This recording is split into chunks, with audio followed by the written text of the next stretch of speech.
You are listening to Learn Out Loud's production of The Art of War by Sun Tzu. Written in the 6th century BC, this treatise is widely noted as the definitive work on military strategies and tactics. If you would like to offer feedback on this title or are interested in finding more audio recordings that you can learn from, please feel free to visit us at www.learnoutloud.com. Sun Tzu on the Art of War, the oldest military treatise in the world. Translated from the Chinese by Lionel Giles, M.A., 1910. Chapter 1. Laying Plans. Sun Tzu said, "The art of war is of vital importance to the state. It is a matter of life and death, a road either to safety or to ruin. Hence it is a subject of inquiry, which can on no account be neglected. The art of war, then, is governed by 5 constant factors to be taken into account in one's deliberations when seeking to determine the conditions obtaining in the field. These are 1. The moral law. 2. Heaven. 3. Earth. 4. The commander. 5. Method and discipline. The moral law causes the people to be in complete accord with their ruler, so that they will follow him regardless of their lives, undismayed by any danger. Heaven signifies night and day, cold and heat, times and seasons. Earth comprises distances, great and small, danger and security, open ground and narrow passes, the chances of life and death. The commander stands for the virtues of wisdom, sincerity, benevolence, courage, and strictness. By method and discipline are to be understood the marshalling of the army in its proper subdivisions, the graduations of rank among the officers, the maintenance of roads by which supplies may reach the army, and the control of military expenditure. These 5 heads should be familiar to every general. He who knows them will be victorious. He who knows them not will fail.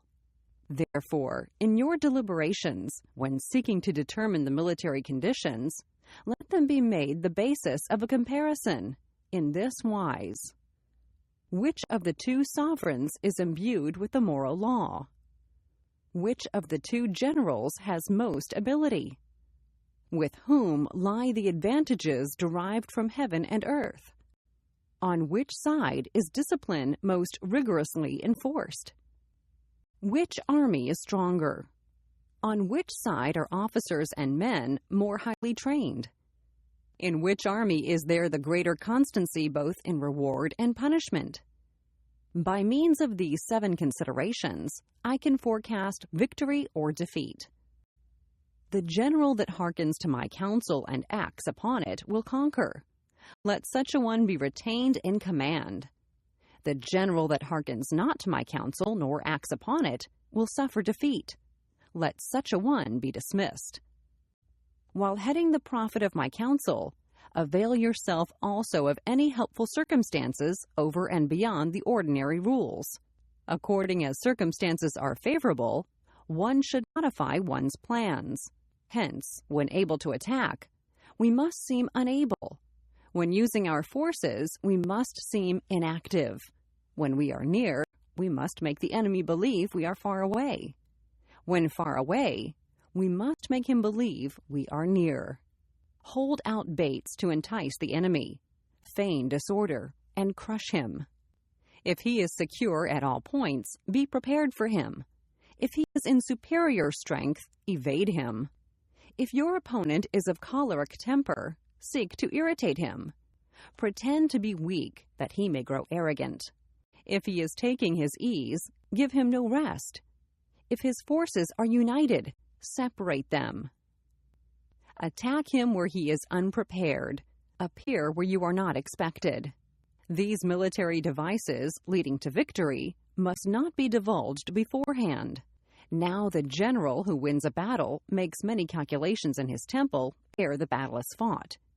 The general who loses a battle makes but few calculations beforehand. Thus do many calculations lead to victory, and few calculations to defeat. How much more no calculation at all? It is by attention to this point that I can foresee who is likely to win or lose. Chapter 2. Waging War.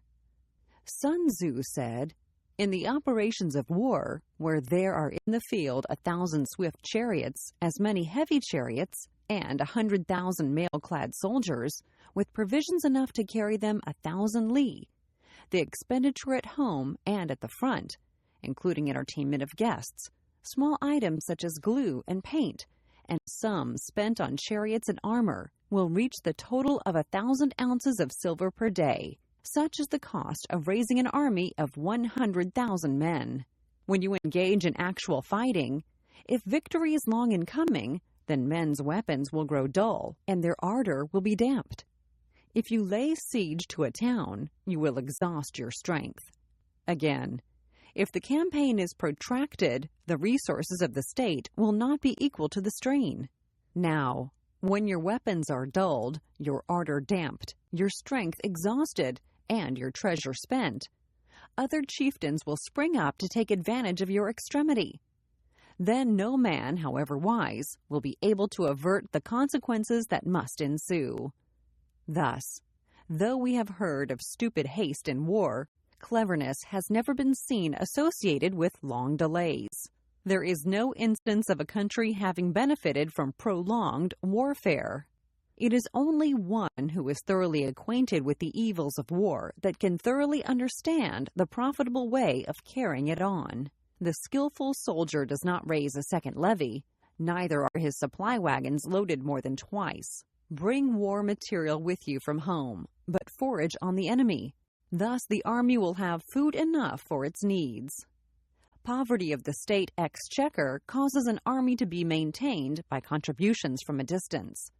Contributing to maintain an army at a distance causes the people to be impoverished.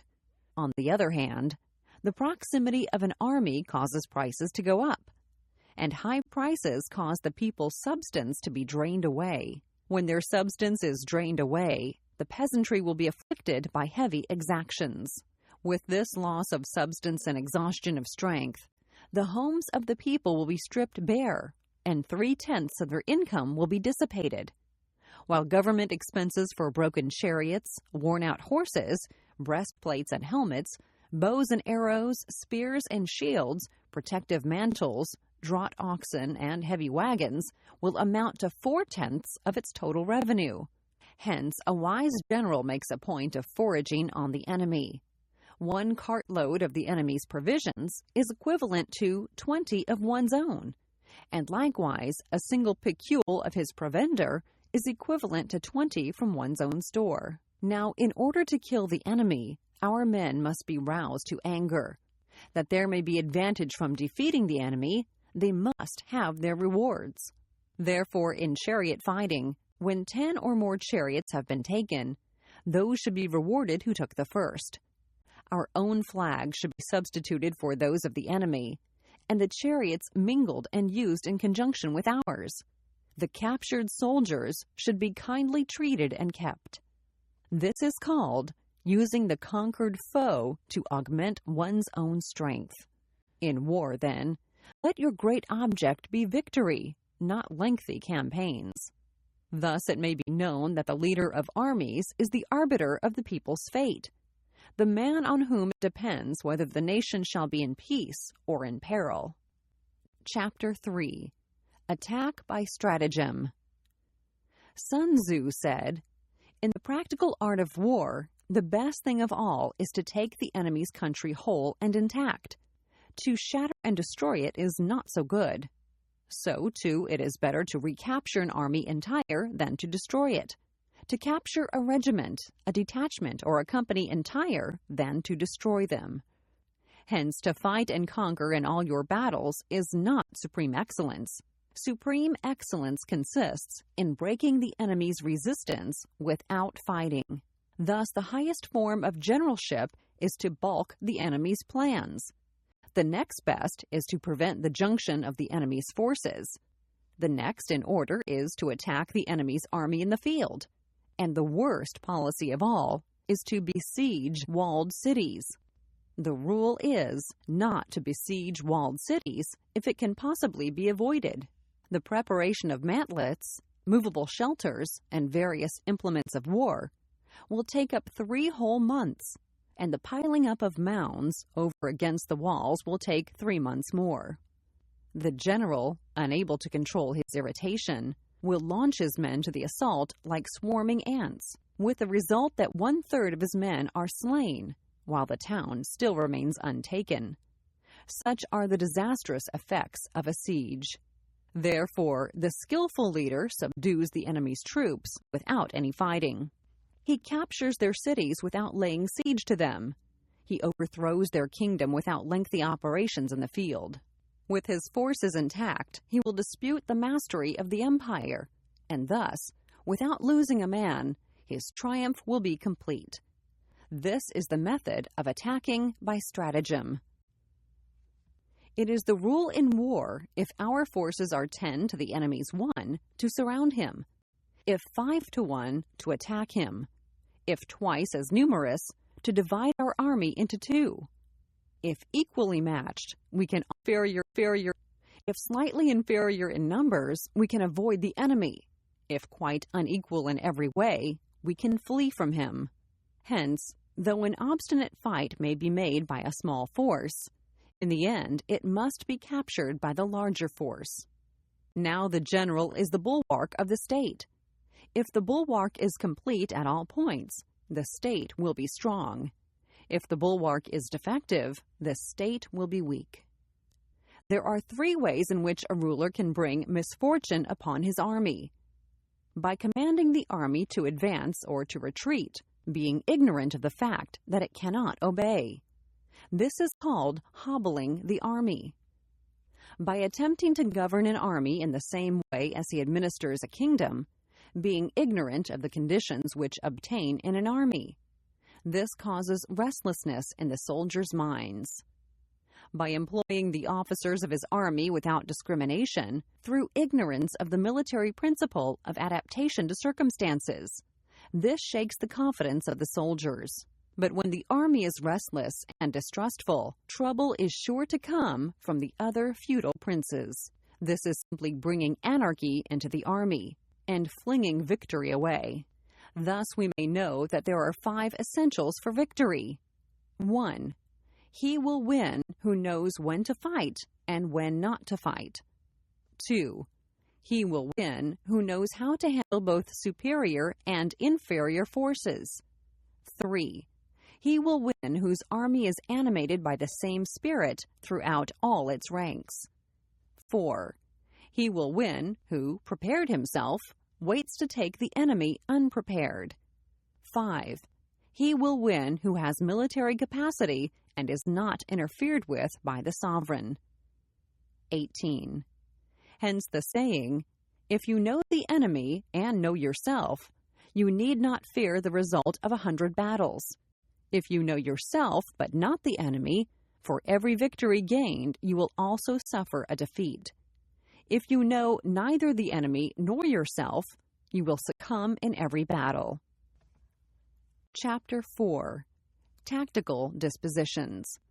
Sun Tzu said, "The good fighters of old first put themselves beyond the possibility of defeat, and then waited for an opportunity of defeating the enemy.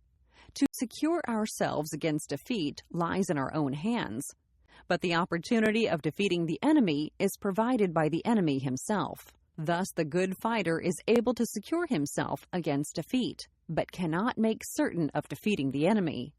Hence the saying, one may know how to conquer without being able to do it. Security against defeat implies defensive tactics. Ability to defeat the enemy means taking the offensive. Standing on the defensive indicates insufficient strength. Attacking, a superabundance of strength. The general who is skilled in defense hides in the most secret recesses of the earth. He who is skilled in attack flashes forth from the topmost heights of heaven. Thus, on the one hand, we have ability to protect ourselves. On the other, a victory that is complete. To see victory only when it is within the ken of the common herd is not the acme of excellence. Neither is it the acme of excellence if you fight and conquer and the whole empire says, "Well done." To lift an autumn hair is no sign of great strength. To see the sun and moon is no sign of sharp sight. To hear the noise of thunder is no sign of a quick ear. What the ancients called a clever fighter is one who not only wins but excels in winning with ease. Hence his victories bring him neither reputation for wisdom nor credit for courage. He wins his battles by making no mistakes. Making no mistakes is what establishes the certainty of victory, for it means conquering an enemy that is already defeated. Hence the skillful fighter puts himself into a position which makes defeat impossible and does not miss the moment for defeating the enemy. Thus it is that in war, the victorious strategist only seeks battle after the victory has been won, whereas he who is destined to defeat first fights and afterwards looks for victory. The consummate leader cultivates the moral law and strictly adheres to method and discipline. Thus it is in his power to control success. In respect of military method, we have, firstly, measurement, secondly, estimation of quantity, thirdly, and fourthly, balancing of chances, fifthly, victory. Measurement owes its existence to earth, estimation of quantity to measurement, calculation to estimation of quantity, balancing of chances to calculation, and victory to balancing of chances. A victorious army opposed to a routed one is as a pound's weight placed in the scale against a single grain. The onrush of a conquering force is like the bursting of pent-up waters into a chasm 1,000 fathoms deep. Chapter 5. Sun Tzu said, "The control of a large force is the same principle as the control of a few men. It is merely a question of dividing up their numbers." Fighting with a large army under your command is nowise different from fighting with a small one. It is merely a question of instituting signs and signals. To ensure that your whole host may withstand the brunt of the enemy's attack and remain unshaken, this is effected by maneuvers direct and indirect. That the impact of your army may be like a grindstone dashed against an egg. This is effected by the science of weak points and strong. In all fighting, the direct method may be used for joining battle, but indirect methods will be needed in order to secure victory. Indirect tactics, efficiently applied, are inexhaustible as heaven and earth, unending as the flow of rivers and streams. Like the sun and moon, they end but to begin anew. Like the 4 seasons, they pass away, there are once more. There are not more than 5 musical notes, yet the combinations of these 5 give rise to more melodies than can ever be heard. There are not more than 5 primary colors, blue, yellow, red, white, and black. Yet in combination, they produce more hues than can ever be seen. There are not more than 5 cardinal tastes, sour, acrid, salt, sweet, bitter. Yet combinations of them yield more flavors than can ever be tasted. In battle, there are not more than 2 methods of attack, the direct and the indirect. Yet these 2, in combination, give rise to an endless series of maneuvers. The direct and the indirect lead on to each other in turn. It is like moving in a circle. You never come to an end. Who can exhaust the possibilities of their combination? The onset of troops is like the rush of a torrent, which will even roll stones along in its course. The quality of decision is like the well-timed swoop of a falcon, which enables it to strike and destroy its victim. Therefore, the good fighter will be terrible in his onset and prompt in his decision. Energy may be likened to the bending of a crossbow, decision to the releasing of a trigger. Amid the turmoil and tumult of battle, there may be seeming disorder and yet no real disorder at all. Amid confusion and chaos, your array may be without head or tail, yet it will be proof against defeat. Simulated disorder postulates perfect discipline. Simulated fear postulates courage. Simulated weakness postulates strength. Hiding order beneath the cloak of disorder is simply a question of subdivision. Concealing courage under a show of timidity presupposes a fund of latent energy. Masking strength with weakness is to be effected by tactical dispositions. Thus, one who is skillful at keeping the enemy on the move maintains deceitful appearances, according to which the enemy will act. He sacrifices something that the enemy may snatch at it. By holding out baits, he keeps him on the march. Then, with a body of picked men, he lies in wait for him.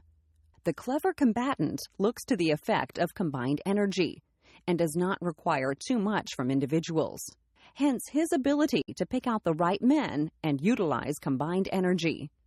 When he utilizes combined energy, his fighting men become, as it were, like unto rolling logs or stones.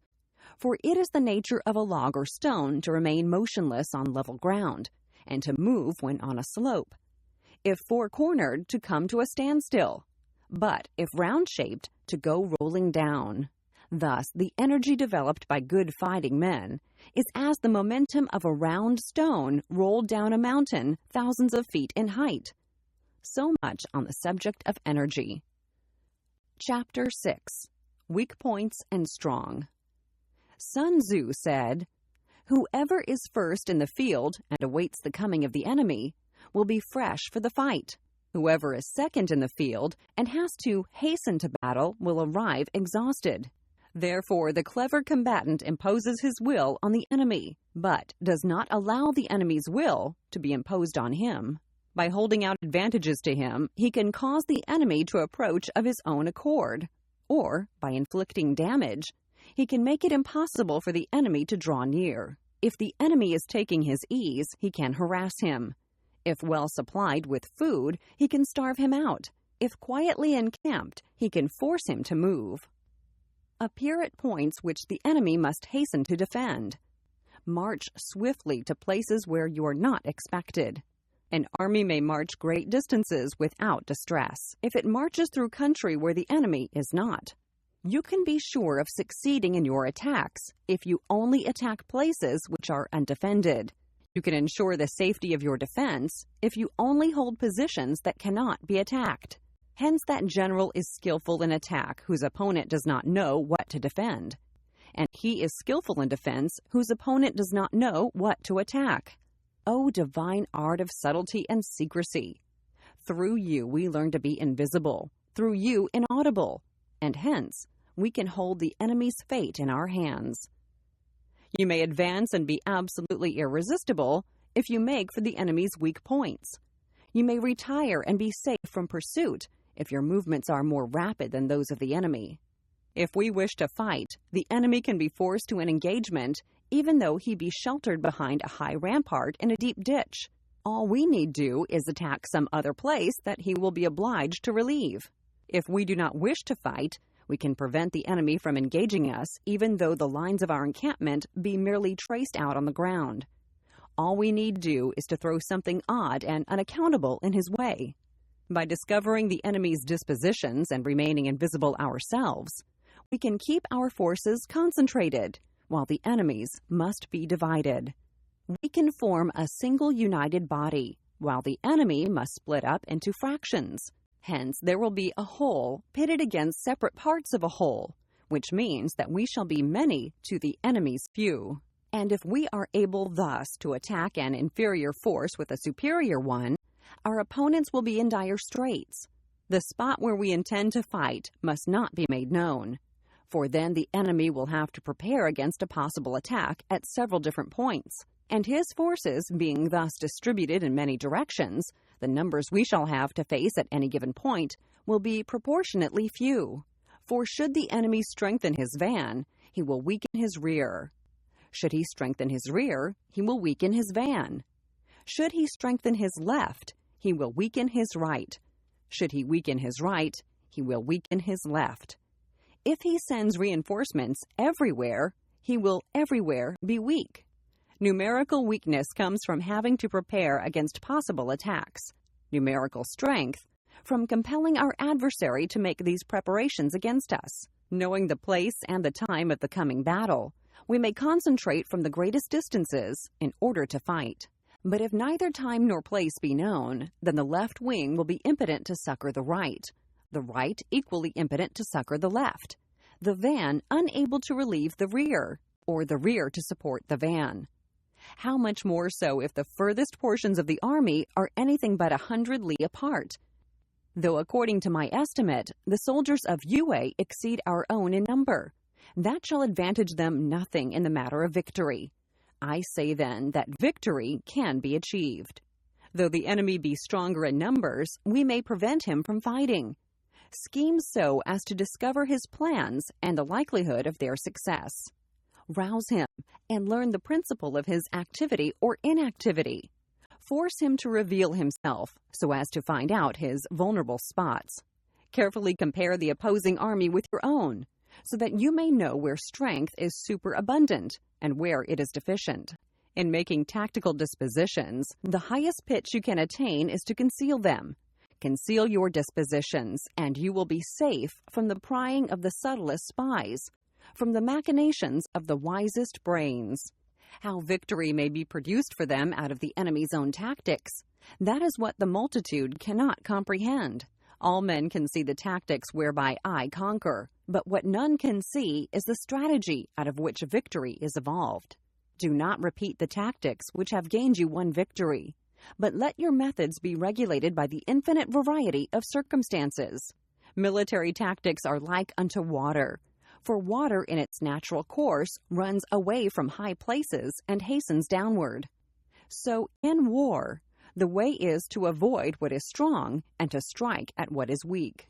Water shapes its course according to the nature of the ground over which it flows. The soldier works out his victory in relation to the foe whom he is facing. Therefore, just as water retains no constant shape, so in warfare there are no constant conditions. He who can modify his tactics in relation to his opponent and thereby succeed in winning may be called a heaven-born captain. The 5 elements, water, fire, wood, metal, earth, are not always equally predominant. The 4 seasons make way for each other in turn. There are short days and long. The moon has its periods of waning and waxing. Chapter 7. Maneuvering. Sun Tzu said, "In war, the general receives his commands from the sovereign. Having collected an army and concentrated his forces, he must blend and harmonize the different elements thereof before pitching his camp. After that comes tactical maneuvering, than which there is nothing more difficult. The difficulty of tactical maneuvering consists in turning the devious into the direct and misfortune into gain. Thus, to take a long and circuitous route, after enticing the enemy out of the way, and though starting after him, to contrive to reach the goal before him, shows knowledge of the artifice of deviation. If you set a fully equipped army in march in order to snatch an advantage, the chances are that you will be too late. On the other hand, to detach a flying column for the purpose involves the sacrifice of its baggage and stores. Thus, if you order your men to roll up their buff coats and make forced marches without halting day or night, covering double the usual distance at a stretch, doing 100 li in order to wrest an advantage, the leaders of all your 3 divisions will fall into the hands of the enemy. The stronger men will be in front, the jaded ones will fall behind, and on this plan only 1/10 of your army will reach its destination. If you march 50 li in order to outmaneuver the enemy, you will lose the leader of your first division, and only half your force will reach the goal. If you march 30 li with the same object, 2/3 of your army will arrive. We may take it then that an army without its baggage train is lost. Without provisions, it is lost. Without bases of supply, it is lost. We cannot enter into alliances until we are acquainted with the designs of our neighbors. We are not fit to lead an army on the march unless we are familiar with the face of the country, its mountains and forests, its pitfalls and precipices, its marshes and swamps.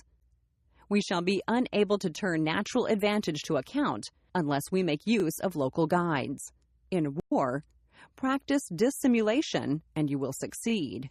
Whether to concentrate or to divide your troops, must be decided by circumstances. Let your rapidity be that of the wind, your compactness that of the forest. In raiding and plundering, be like fire. In immovability, like a mountain. Let your plans be dark and impenetrable as night, and when you move, fall like a thunderbolt. When you plunder a countryside, let the spoil be divided amongst your men. When you capture new territory, cut it up into allotments for the benefit of the soldiery. Ponder and deliberate before you make a move. He will conquer who has learned the artifice of deviation. Such is the art of maneuvering.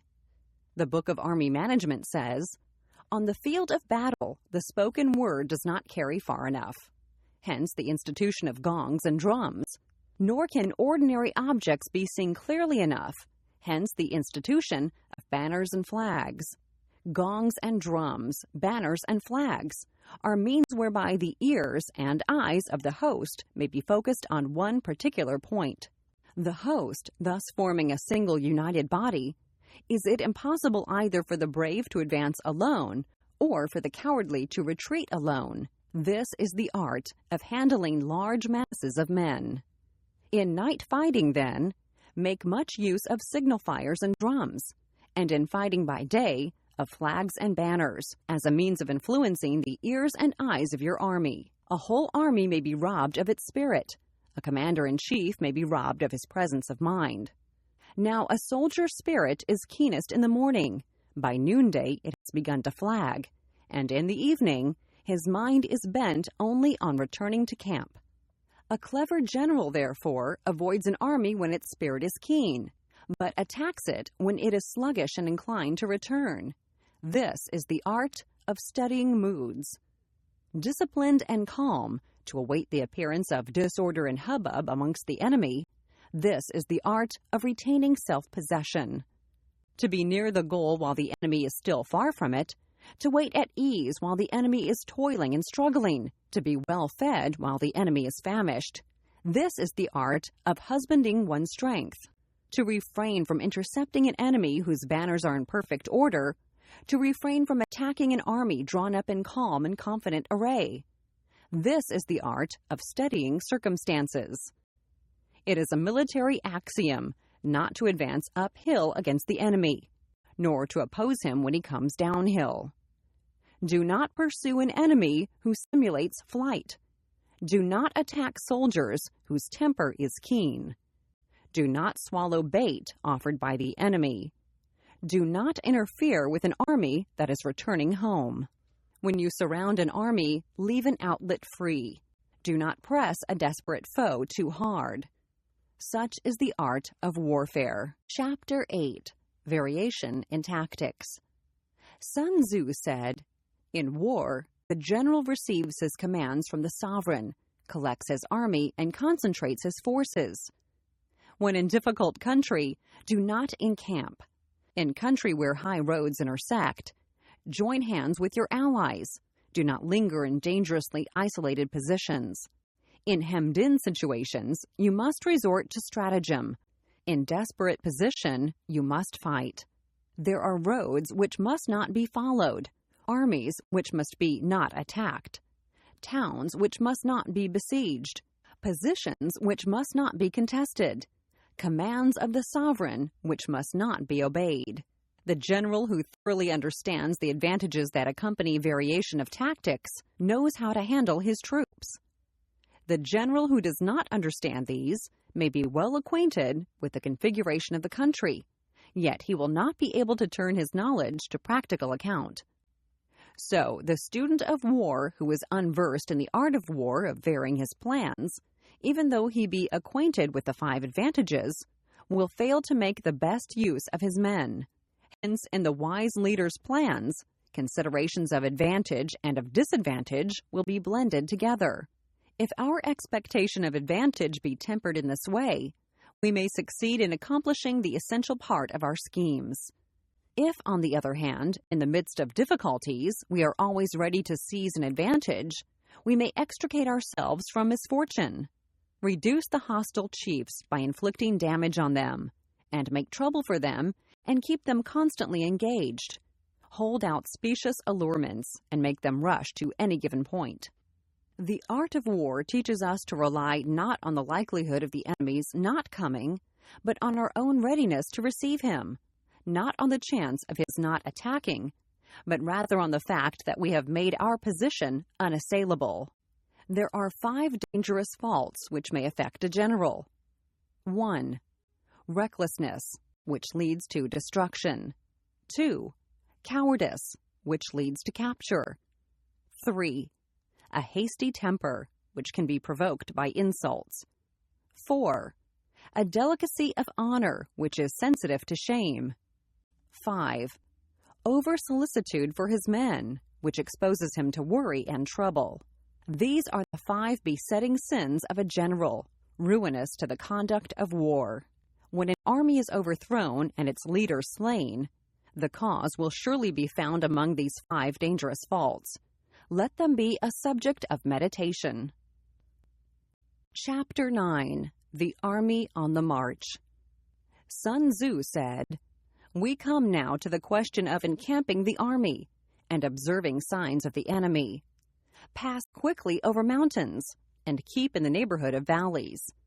Camp in high places facing the sun.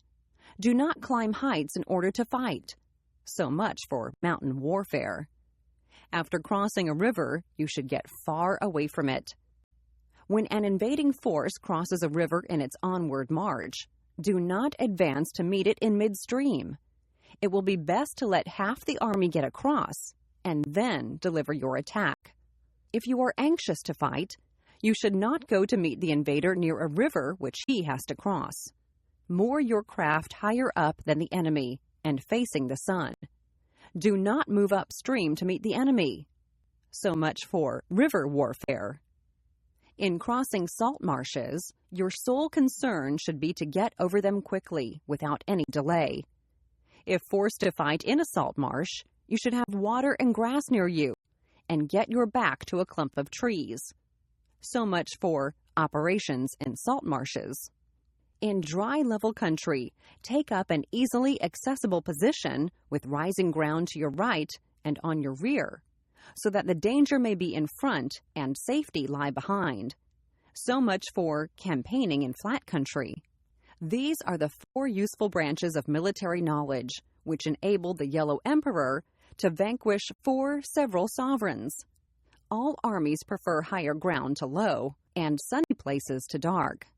If you are careful of your men and camp on hard ground, the army will be free from disease of every kind, and this will spell victory.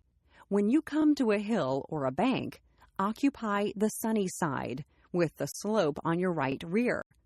Thus you will at once act for the benefit of your soldiers and utilize the natural advantages of the ground. When, in consequence of heavy rains upcountry, a river which you wish to ford is swollen and flecked with foam, you must wait until it subsides. Country in which there are precipitous cliffs with torrents running between, deep natural hollows, confined places, tangled thickets, quagmires, and crevices, should be left with all possible speed and not approached. While we keep away from such places, we should get the enemy to approach them. While we face them, we should let the enemy have them on his rear. If in the neighborhood of your camp there should be any hilly country, ponds surrounded by aquatic grass, hollow basins filled with reeds, or woods with thick undergrowth, they must be carefully rooted out and searched, for these are places where men in ambush or insidious spies are likely to be lurking. When the enemy is close at hand and remains quiet, he is relying on the natural strength of his position. When he keeps aloof and tries to provoke a battle, he is anxious for the other side to advance. If his place of encampment is easy of access, he is tendering a bait. Movement amongst the trees of a forest shows that the enemy is advancing. The appearance of a number of screens in the midst of thick grass means that the enemy wants to make us suspicious. The rising of birds in their flight is the sign of an ambuscade. Startled beasts indicate that a sudden attack is coming. When there is dust rising in a high column, it is the sign of chariots advancing. When the dust is low but spread over a wide area, it betokens the approach of infantry. When it branches out in different directions, it shows that parties have been sent to collect firewood. A few clouds of dust moving to and fro signify that the army is encamping. Humble words and increased preparations are signs that the enemy is about to advance. Violent language and driving forward as if to the attack are signs that he will retreat. When the light chariots come out first and take up a position on the wings, it is a sign that the enemy is forming for battle. Peace proposals, unaccompanied by a sworn covenant, indicate a plot. When there is much running about and the soldiers fall into rank, it means that the critical moment has come. When some are seen advancing and some retreating, it is a lure. When the soldiers stand leaning on their spears, they are faint from want of food. If those who are sent to draw water begin by drinking themselves, the army is suffering from thirst. If the army sees an advantage to be gained and makes no effort to secure it, the soldiers are exhausted. If birds gather on any spot, it is unoccupied. Clamor by night betokens nervousness. If there is disturbance in the camp, the general's authority is weak. If the banners and flags are shifted about, sedition is afoot. If the officers are angry, it means that the men are weary. When an army feeds its horses with grain and kills its cattle for food, and when the men do not hang their cooking pots over the campfires, showing that they will not return to their tents, you may know that they are determined to fight to the death. The sight of men whispering together in small knots, or speaking in subdued tones, points to disaffection amongst the rank and file. Too frequent rewards signify that the enemy is at the end of his resources. Too many punishments betray a condition of dire distress. To begin by bluster, but afterwards to take fright at the enemy's numbers, shows a supreme lack of intelligence. When envoys are sent with compliments in their mouths, it is a sign that the enemy wishes for a truce. If the enemy's troops march up angrily and remain facing ours for a long time without either joining battle or taking themselves off again, the situation is one that demands great vigilance and circumspection. If our troops are no more in number than the enemy, that is amply sufficient. It only means that no direct attack can be made. What we can do is simply to concentrate all our available strength, keep a close watch on the enemy, and obtain reinforcements. He who exercises no forethought but makes light of his opponents is sure to be captured by them. If soldiers are punished before they have grown attached to you, they will not prove submissive, and, unless submissive, then will be practically useless. If, when the soldiers have become attached to you, punishments are not enforced, they will still be useless. Therefore, soldiers must be treated in the first instance with humanity, but kept under control by means of iron discipline. This is a certain road to victory. If in training, soldiers' commands are habitually enforced, the army will be well disciplined. If not, its discipline will be bad. If a general shows confidence in his men, but always insists on his orders being obeyed, the gain will be mutual. Chapter 10. Terrain. Sun Tzu said, to distinguish 6 kinds of terrain, to wit: 1. Accessible ground. 2. Entangling ground. 3. Temporizing ground. 4. Narrow passes. 5. Precipitous heights. 6. Positions at a great distance from the enemy. Ground which can be freely traversed by both sides is called accessible. With regard to ground of this nature, be before the enemy in occupying the raised and sunny spots, and carefully guard your line of supplies. Then you will be able to fight with advantage. Ground which can be abandoned but is hard to reoccupy is called entangling. From a position of this sort, if the enemy is unprepared, you may sally forth and defeat him. But if the enemy is prepared for your coming and you fail to defeat him, then return being impossible, disaster will ensue. When the position is such that neither side will gain by making the first move, it is called temporizing ground.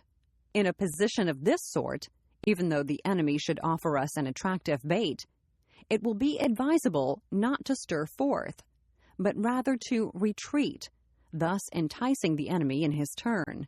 Then, when part of his army has come out, we may deliver our attack with advantage. With regard to narrow passes, if you can occupy them first, let them be strongly garrisoned and await the advent of the enemy. Should the army forestall you in occupying a pass, do not go after him if the pass is fully garrisoned, but only if it is weakly garrisoned.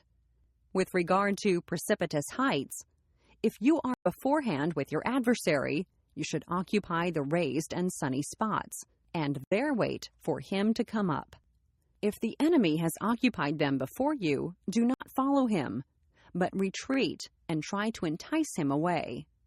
If you are situated a great distance from the enemy, and the strength of the two armies is equal, it is not easy to provoke a battle, and fighting will be to your disadvantage. These 6 are the principles connected with earth. The general who has attained a responsible post must be careful to study them. Now, an army is exposed to 6 several calamities, not arising from natural causes, but from faults for which the general is responsible. These are 1. Flight. 2. Insubordination. 3. Collapse. 4. Ruin. 5. Disorganization. 6. Rout. Other conditions being equal, if one force is hurled against another 10 times its size, the result will be the flight of the former. When the common soldiers are too strong and the officers too weak, the result is insubordination. When the officers are too strong and the common soldiers too weak, the result is collapse. When the higher officers are angry and insubordinate, and on meeting the enemy give battle on their own account from a feeling of resentment, before the commander-in-chief can tell whether or not he is in a position to fight, the result is ruin. When the general is weak and without authority, when his orders are not clear and distinct, when there are no fixed duties assigned to officers and men, and the ranks are formed in a slovenly, haphazard manner, the result is utter disorganization. When a general, unable to estimate the enemy's strength, allows an inferior force to engage a larger one, or hurls a weak detachment against a powerful one, and neglects to place picked soldiers in the front rank, the result must be rout. These are 6 ways of courting defeat, which must be carefully noted by the general who has attained a responsible post. The natural formation of the country is the soldier's best ally, but a power of estimating the adversary, of controlling the forces of victory, and of shrewdly calculating difficulties, dangers, and distances, constitutes the test of a great general. He who knows these things and in fighting puts his knowledge into practice will win his battles. He who knows them not, nor practices them, will surely be defeated. If fighting is sure to result in victory, then you must fight, even though the ruler forbid it. If fighting will not result in victory, then you must not fight, even at the ruler's bidding. The general who advances without coveting fame and retreats without fearing disgrace, whose only thought is to protect his country and do good service for his sovereign, is the jewel of the kingdom. Regard your soldiers as your children, and they will follow you into the deepest valleys. Look upon them as your own beloved sons, and they will stand by you even unto death. If, however, you are indulgent but unable to make your authority felt, kind-hearted but unable to enforce your commands, and incapable, moreover, of quelling disorder, then your soldiers must be likened to spoilt children. They are useless for any practical purpose. If we know that our own men are in a condition to attack, but we are unaware that the enemy is not open to attack, we have gone only halfway towards victory. If we know that the enemy is open to attack, but we are unaware that our own men are not in a condition to attack. We have gone only halfway towards victory. If we know that the enemy is open to attack, and also know that our men are in a condition to attack, but are unaware that the nature of the ground makes fighting impracticable, we have still gone only halfway towards victory. Hence, the experienced soldier, once in motion, is never bewildered. Once he has broken camp, he is never at a loss. Hence the saying, if you know the enemy and you know yourself, your victory will not stand in doubt. If you know heaven and know earth, you may make your victory complete. Chapter 11. The 9 Situations. Sun Tzu said, "The art of war recognizes 9 varieties of ground: dispersive ground, facile ground, contentious ground, open ground, ground of intersecting highways, serious ground, difficult ground, hemmed-in ground, desperate ground. When a chieftain is fighting in his own territory, it is dispersive ground. When he has penetrated into hostile territory, but to no great distance, it is facile ground.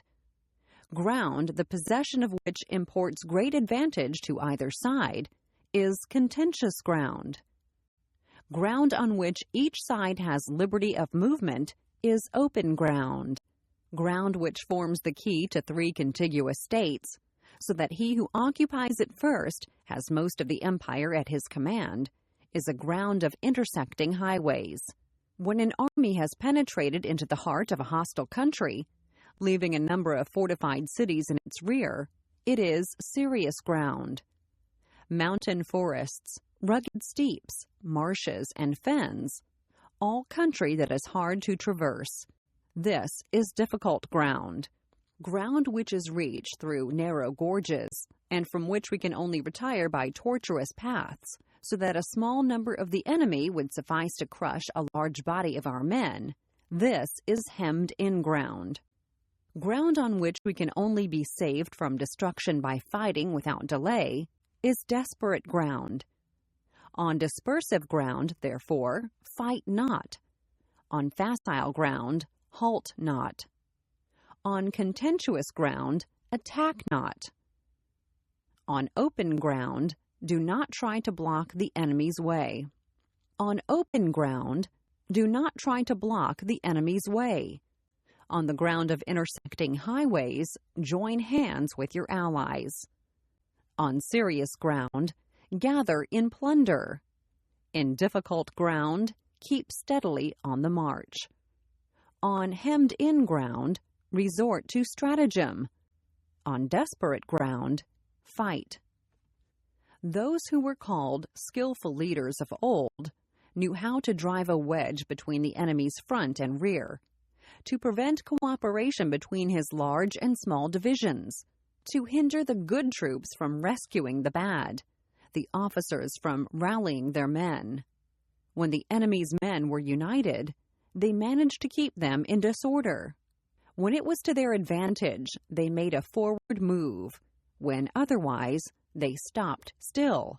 If asked how to cope with a great host of the enemy in orderly array and on the point of marching to the attack, I should say, begin by seizing something which your opponent holds dear. Then he will be amenable to your will. Rapidity is the essence of war.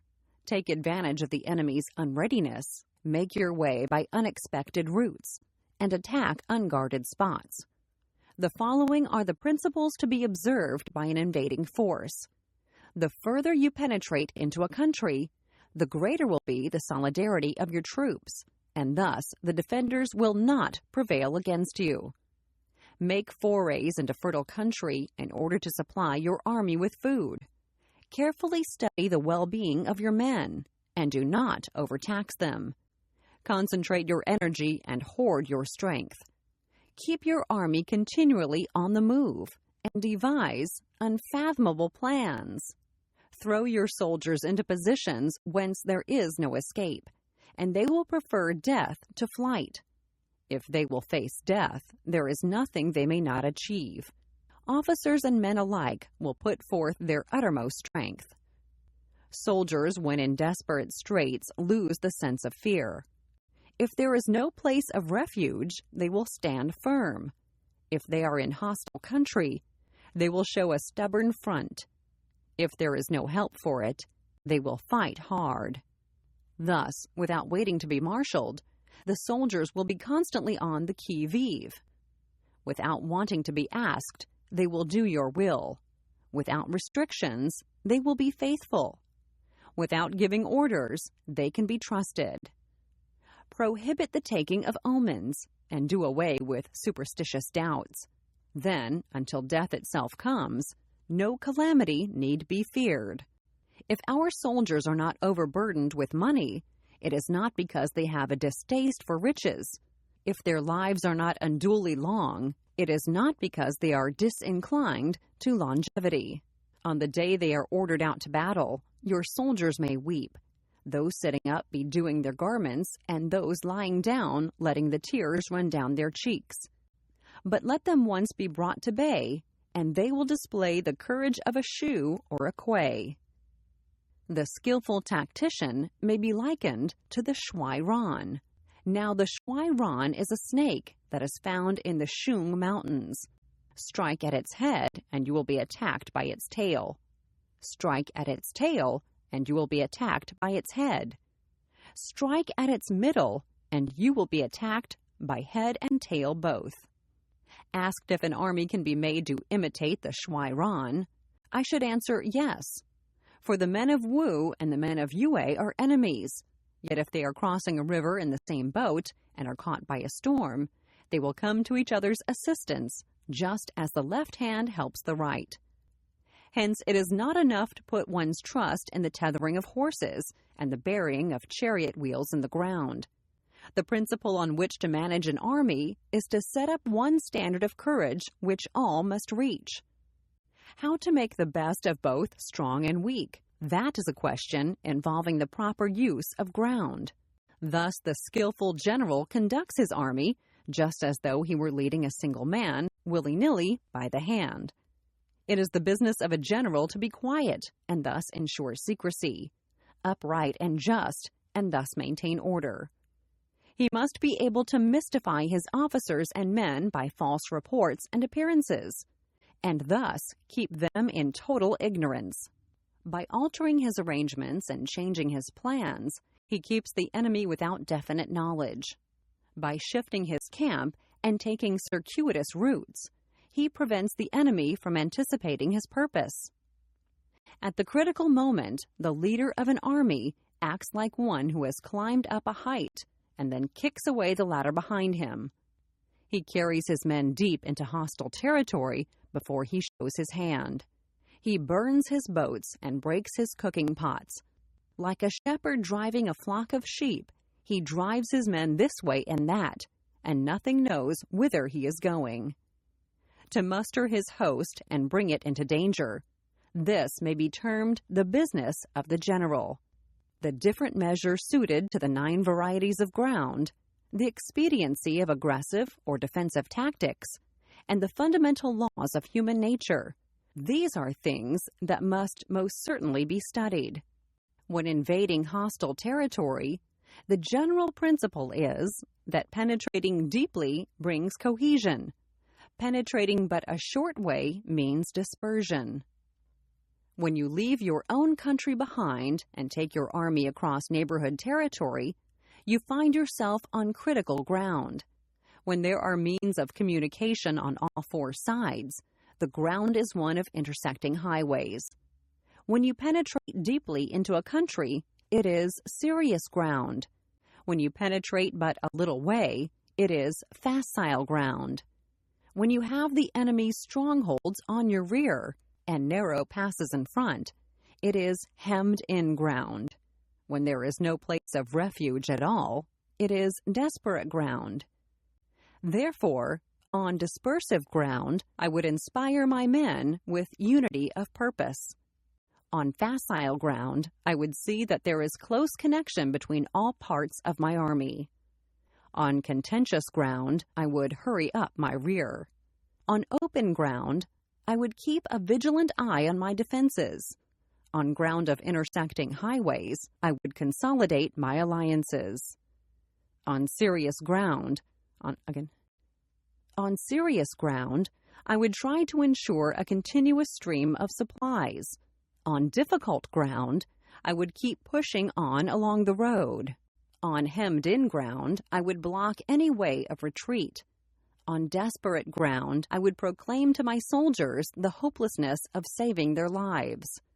For it is the soldier's disposition to offer an obstinate resistance when surrounded, to fight hard when he cannot help himself, and to obey promptly when he has fallen into danger. We cannot enter into alliance with neighboring princes until we are acquainted with their designs. We are not fit to lead an army on the march unless we are familiar with the face of the country, its mountains and forests, its pitfalls and precipices, its marshes and swamps. We shall be unable to turn natural advantages to account unless we make use of local guides. To be ignored of any one of the following 4 or 5 principles does not befit a warlike prince. When a warlike prince attacks a powerful state, his generalship shows itself in preventing the concentration of the enemy's forces. He overawes his opponents, and their allies are prevented from joining against him. Hence, he does not strive to ally himself with all and sundry, nor does he foster the power of other states. He carries out his own secret designs, keeping his antagonists in awe. Thus, he is able to capture their cities and overthrow their kingdoms. Bestow rewards without regard to rule. Issue orders without regard to previous arrangements, and you will be able to handle a whole army as though you had to do with but a single man. Confront your soldiers with the deed itself. Never let them know your design. When the outlook is bright, bring it before their eyes, but tell them nothing when the situation is gloomy. Place your army in deadly peril, and it will survive. Plunge it into desperate straits, and it will come off in safety. For it is precisely when a force has fallen into harm's way that it is capable of striking a blow for victory. Success in warfare is gained by carefully accommodating ourselves to the enemy's purpose. By persistently hanging on the enemy's flank, we shall succeed in the long run in killing the commander-in-chief. This is called ability to accomplish a thing by sheer cunning. On the day that you take up your command, block the frontier passes, destroy the official tallies, and stop the passage of all emissaries. Be stern in the council chamber, so that you may control the situation. If the enemy leaves a door open, you must rush in. Forestall your opponent by seizing what he holds dear, and subtly contrive to time his arrival on the ground. Walk in the path defined by rule, and accommodate yourself to the enemy until you can fight a decisive battle. At first, then, exhibit the coyness of a maiden until the enemy gives you an opening. Afterwards, emulate the rapidity of a running hare, and it will be too late for the enemy to oppose you. Chapter 12. The Attack by Fire. Sun Tzu said, "There are 5 ways of attacking with fire. The first is to burn soldiers in their camp. The second is to burn stores. The third is to burn baggage trains. The fourth is to burn arsenals and magazines. The fifth is to hurl dropping fire amongst the enemy. In order to carry out an attack, we must have means available. The material for raising fire should always be kept in readiness. There is a proper season for making attacks with fire, and special days for starting a conflagration. The proper season is when the weather is very dry. The special days are those when the moon is in the constellations of the sieve, the wall, the wing, or the crossbar, for those 4 are all days of rising wind. In attacking with fire, one should be prepared to meet 5 possible developments. 1. When fire breaks out inside to enemy's camp, respond at once with an attack from without. 2. If there is an outbreak of fire, but the enemy's soldiers remain quiet, bide your time and do not attack. 3. When the force of the flames has reached its height, follow it up with an attack, if that is practicable. If not, stay where you are. 4.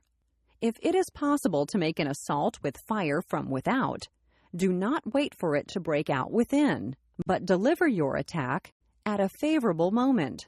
5. When you start a fire, be to windward of it. Do not attack from the leeward. A wind that rises in the daytime lasts long, but a night breeze soon falls. In every army, the 5 developments connected with fire must be known, the movements of the stars calculated, and a watch kept for the proper days. Hence, those who use fire as an aid to the attack show intelligence. Those who use water as an aid to the attack gain an accession of strength. By means of water, an enemy may be intercepted, but not robbed of all his belongings. Unhappy is the fate of one who tries to win his battles and succeed in his attacks without cultivating the spirit of enterprise, for the result is waste of time and general stagnation. Hence the saying, "The enlightened ruler lays his plans well ahead. The good general cultivates his resources." Move not unless you see an advantage. Use not your troops unless there is something to be gained. Fight not unless the position is critical. No ruler should put troops into the field merely to gratify his own spleen. No general should fight a battle simply out of pique. If it is to your advantage, make a forward move. If not, stay where you are. Anger may in time change to gladness. Vexation may be succeeded by content. But a kingdom that has once been destroyed can never come again into being, nor can the dead ever be brought back to life. Hence the enlightened ruler is heedful, and the good general full of caution. This is the way to keep a country at peace and an army intact. Chapter 13. The Use of Spies. Sun Tzu said, "Raising a host of 100,000 men and marching them great distances entails heavy loss on the people and a drain on the resources of the state. The daily expenditure will amount to 1,000 ounces of silver. There will be commotion at home and abroad, and men will drop down exhausted on the highways. As many as 700,000 families will be impeded in their labor. Hostile armies may face each other for years, striving for the victory which is decided in a single day. This being so, to remain in ignorance of the enemy's condition, simply because one grudges the outlay of 100 ounces of silver in honors and emoluments, is the height of inhumanity. One who acts thus is no leader of men, no present help to his sovereign, no master of victory. Thus, what enables the wise sovereign and the good general to strike and conquer, and achieve things beyond the reach of ordinary men, is foreknowledge. Now this foreknowledge cannot be elicited from spirits. It cannot be obtained inductively from experience, nor by any deductive calculation. Knowledge of the enemy's dispositions can only be obtained from other men. Hence the use of spies, of whom there are 5 classes. 1. Local spies. 2. Inward spies. 3. Converted spies. 4. Doomed spies. 5. Local spies. When these 5 kinds of spy are all at work, none can discover the secret system. This is called divine manipulation of the threads. It is the sovereign's most precious faculty. Having local spies means employing the services of the inhabitants of a district. having inward spies making use of officials of the enemy, having converted spies getting hold of the enemy's spies and using them for our own purposes, having doomed spies doing certain things openly for purposes of deception, and allowing our spies to know of them and report them to the enemy. Surviving spies, finally, are those who bring back news from the enemy's camp. Hence, it is that which none in the whole army are more intimate relations to be maintained than with spies. None should be more liberally rewarded. In no other business should greater secrecy be preserved. Spies cannot be usefully employed without a certain intuitive sagacity. They cannot be properly managed without benevolence and straightforwardness. Without subtle ingenuity of mind, one cannot make certain of the truth of their reports. Be subtle, and use your spies for every kind of business. If a secret piece of news is divulged by a spy before the time is ripe, he must be put to death together with the man to whom the secret was told. Whether the object be to crush an army, to storm a city, or to assassinate an individual, it is always necessary to begin by finding out the names of the attendants, the aides de camp, and doorkeepers and sentries of the general in command. Our spies must be commissioned to ascertain these. The enemy's spies who have come to spy on us must be sought out, tempted with bribes, led away and comfortably housed. Thus they will become converted spies and available for our service. It is through the information brought by the converted spy that we are able to acquire and employ local and inward spies. It is owing to his information, again, that we can cause the doomed spy to carry false tidings to the enemy. Lastly, it is by his information that the surviving spy can be used on appointed occasions. The end and aim of spying in all its 5 varieties is knowledge of the enemy, and this knowledge can only be derived, in the first instance, from the converted spy. Hence, it is essential that the converted spy be treated with the utmost liberality. Of old, the rise of the Yin dynasty was due to Iger, who had served under the Shah. Likewise, the rise of the Shou dynasty was due to Luyar, who had served under the Yin. Hence, it is only the enlightened ruler and the wise general who will use the highest intelligence of the army for purposes of spying, and thereby they achieve great results. Spies are a most important element in water, because on them depends an army's ability to move.